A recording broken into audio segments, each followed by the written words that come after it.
อะไรไม่รู้จำไม่ได้แต่อยู่ในจังหวัดปัตตานีนั่นเองครับเดี๋ยวเราไปชมบรรยากาศรอบๆกันเลยนะครับโอเคอะไปชมกันเลยครับเนี่ยนี่จะเป็นร้านที่เปิดขายของชำแล้ว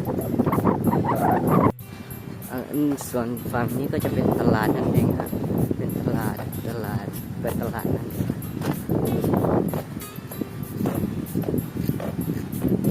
เดี๋ยวเราจะให้ดูบรรยากาศ360องศา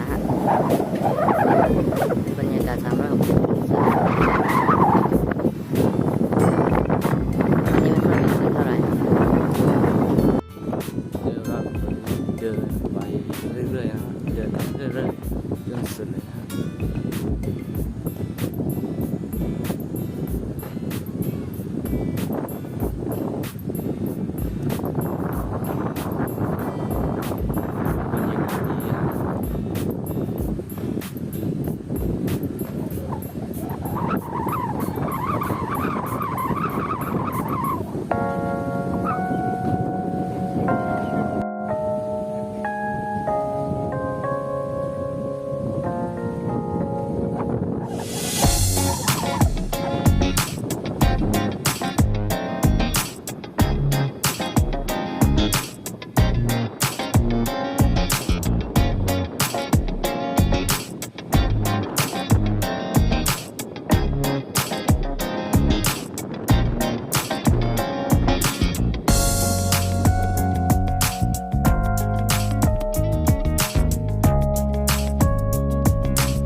Okay.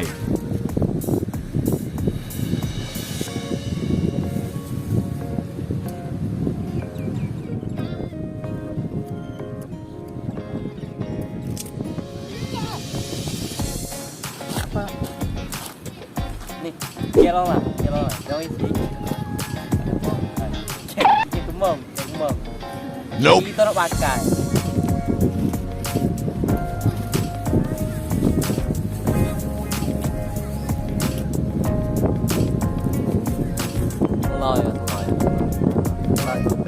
Tak mau aja.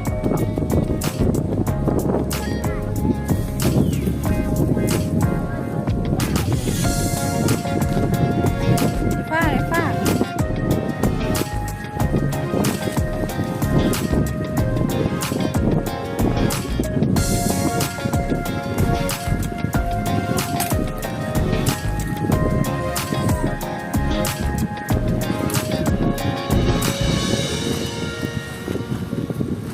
อาซาหน่อย